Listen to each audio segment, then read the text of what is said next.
안녕하십니까. 10월 4일 금요일 말씀 묵상 함께 시작하겠습니다. 오늘도 주님께서 우리를 보호하시고 지키시고 우리를 특별히 대해주시는 그 마음을 체험하고 깨닫는 하루 보내실 수 있기를 기도합니다.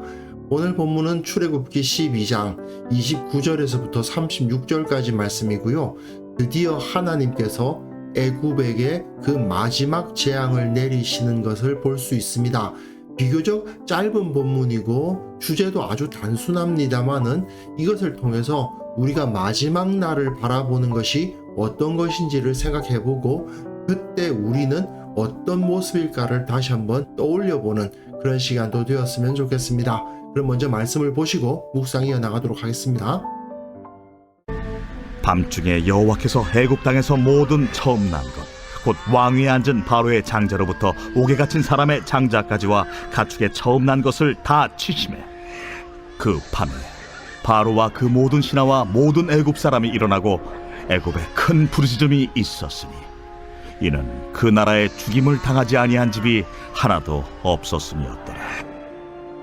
밤에 바로가 모세와 아론을 불러서 이르되 너희와 이스라엘 자손은 일어나 내 백성 가운데에서 떠나 너희의 말대로 가서 여호와를 섬기며 너희가 말한 대로 너희 양과 너희 소도 몰아가고 나를 위하여 축복하라. 애굽 사람들은 말하기를 우리가 다 죽은 자가 되도다 하고 그 백성을 재촉하여 그 땅에서 속히 내보내려 하므로 그 백성이 발교되지 못한 반죽 담은 그릇을 옷에 싸서 어깨에 매니라. 이스라엘 자손이 모세의 말대로 하여 애굽 사람에게 은금 패물과 의복을 구하매 여호와께서 애굽 사람들에게 이스라엘 백성에게 은혜를 입히게 하사 그들이 구하는 대로 주게 하심으로 그들이 애굽 사람의 물품을 취하였더라. 심판의 때가 드디어 이른 거죠. 오늘 본문은 결국 애굽의 그 마지막 재앙이 임하는 것을 보여주는데요. 이 가운데 어떤 분위기가 흐르는가를 좀 살펴볼 필요가 있습니다.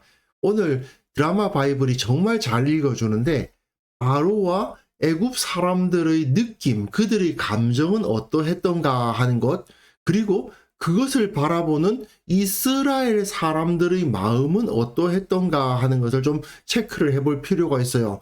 분명한 것은 애굽인이 큰 슬픔을 당한 것은 맞는데 그에 대비해서 이스라엘 사람들이 막 기뻐하고 즐거워하고 하지는 않습니다. 이게 나름대로 중요하고도 재미있는 표현인데요. 세상이 심판을 당하고 다들 하나님의 재앙에 의해서 쓸려 나갈 때 구원받은 자들의 마음은 어떨까 하면 우리는 살았다, 기쁘다, 즐겁다, 저것들 우리들을 괴롭히더니 꼴 좋다, 그렇게 될 것인가?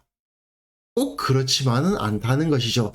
좀 담담하고 어떻게 보면 좀 착잡한 마음이 있었던 것 아닐까?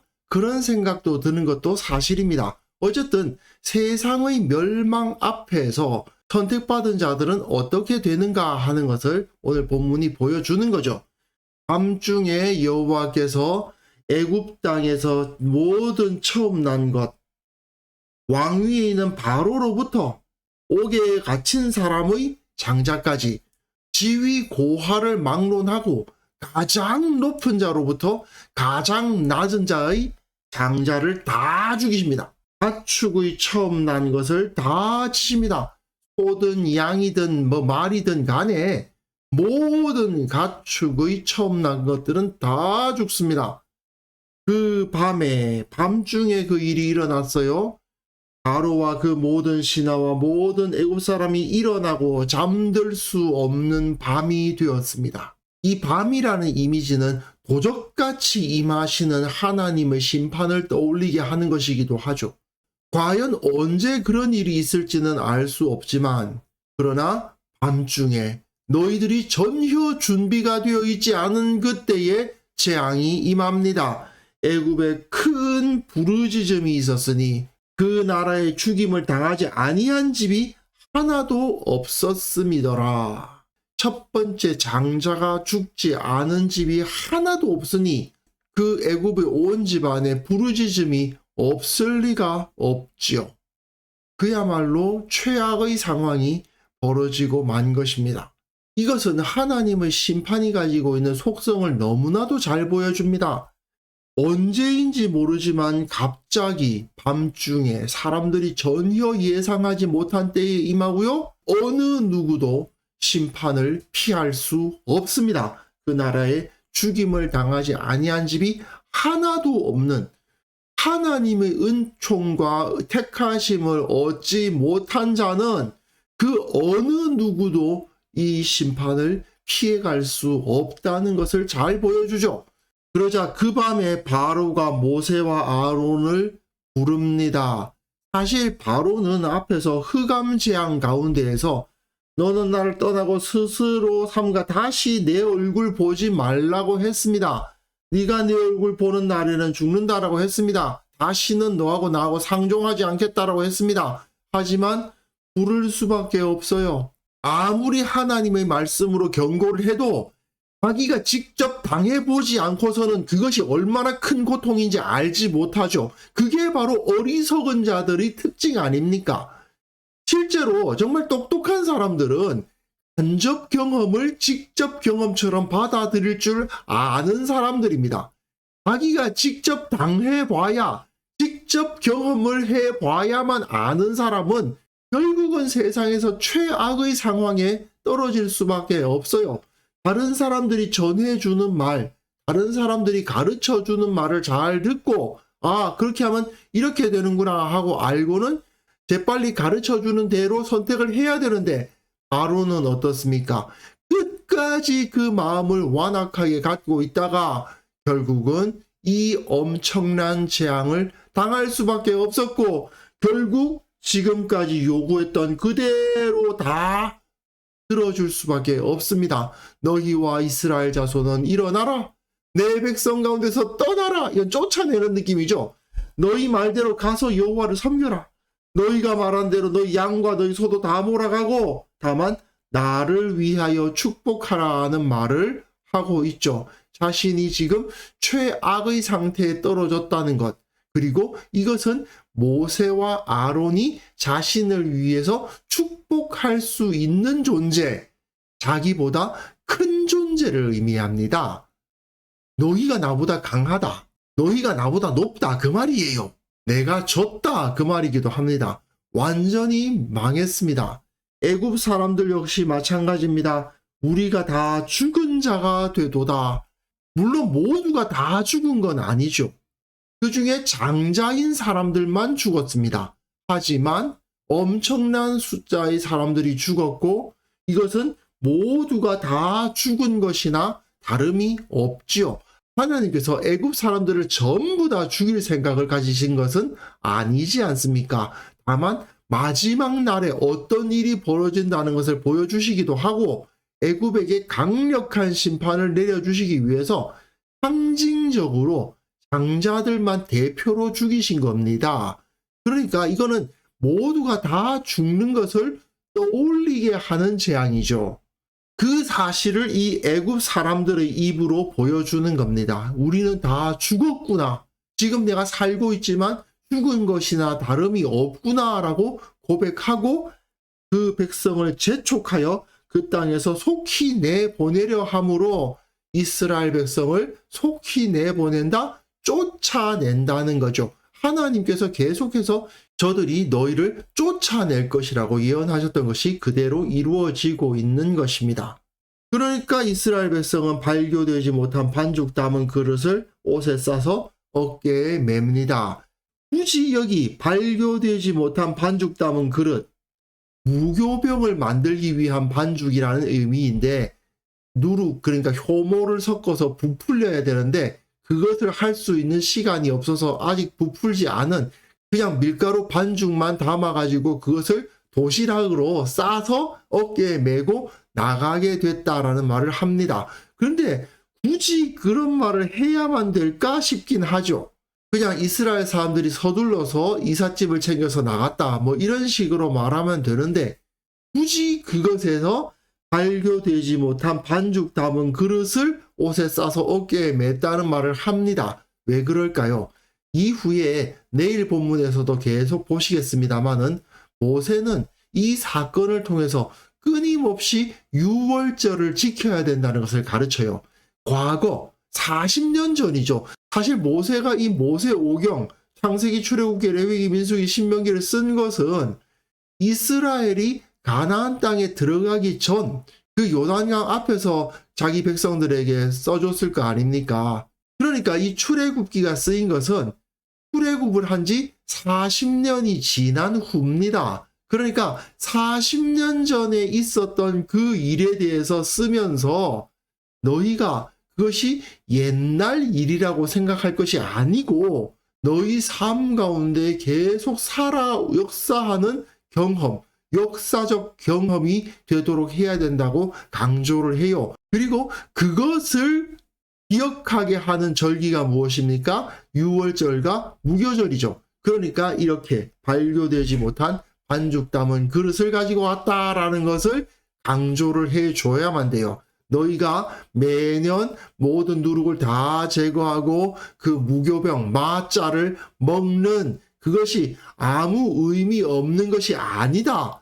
그 기간을 통해서 너희는 이 당시, 이 출애굽 당시의 사건과 연결되는 것이다 라는 것을 강조해주고 있는 거죠.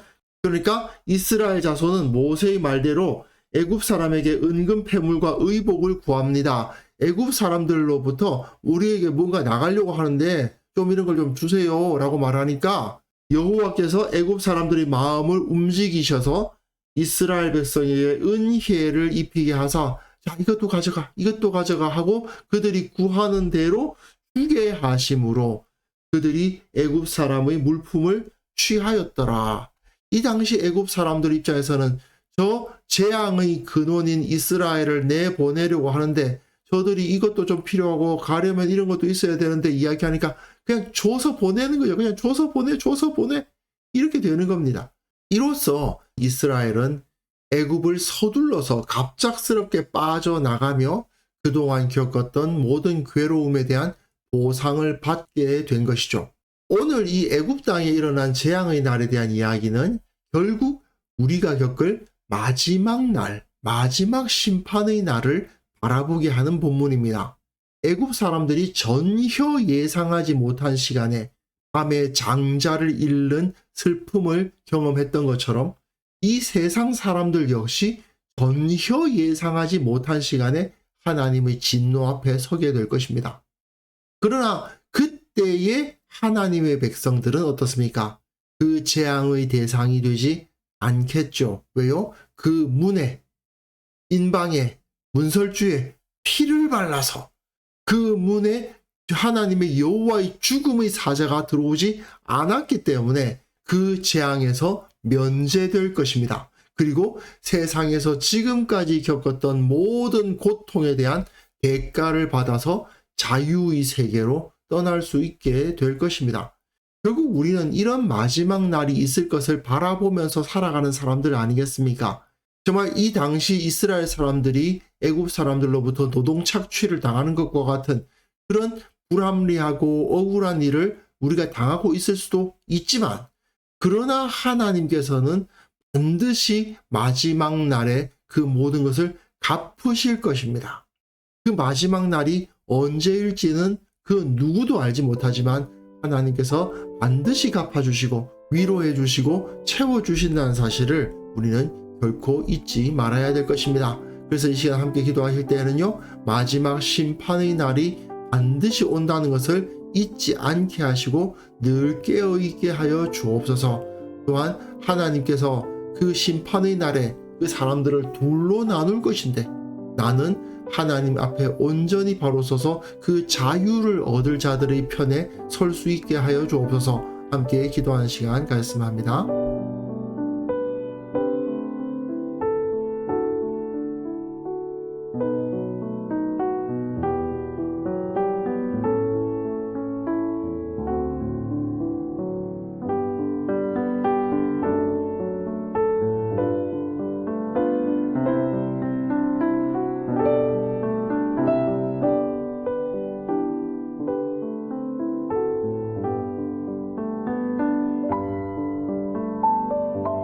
하나님 아버지, 언젠가 심판의 날이 온다는 것 결코 잊지 않도록 하시고 늘 깨어있게 하여 주옵소서. 주님의 나라가 세워질 그날을 바라보면서 이 세상에서 어떤 상황에 있든지 두려움 없이 불평 없이 주님과 함께 동행하는 자들 되게 하여 주옵소서. 언젠가 우리가 주님의 그 구원하심을 얻고 자유를 얻을 자가 된다는 것을 기억하면서 늘 하나님 편에 서서 주께서 원하시는 삶을 살아가는 자들 되게 하여 주옵소서. 주님 또한 아직도 이 세상에는 수많은 어리석은 자들이 하나님의 심판날이 온다는 것을 믿지 않으며 마치 천년만년 살 수 있을 것처럼 자만하며 살아가고 있는 것을 보게 됩니다.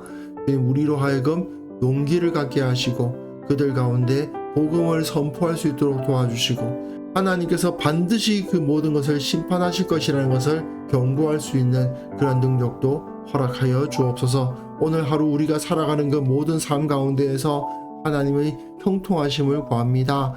하나님 아버지, 오늘도 우리와 함께 하여 주시고 우리의 모든 기도에 응답하시는 것을 경험하기를 원합니다.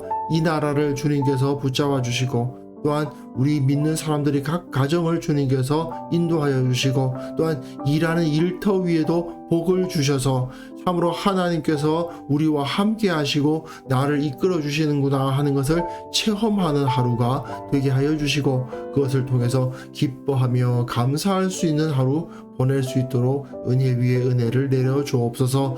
예수님의 이름으로 기도합니다. 아멘.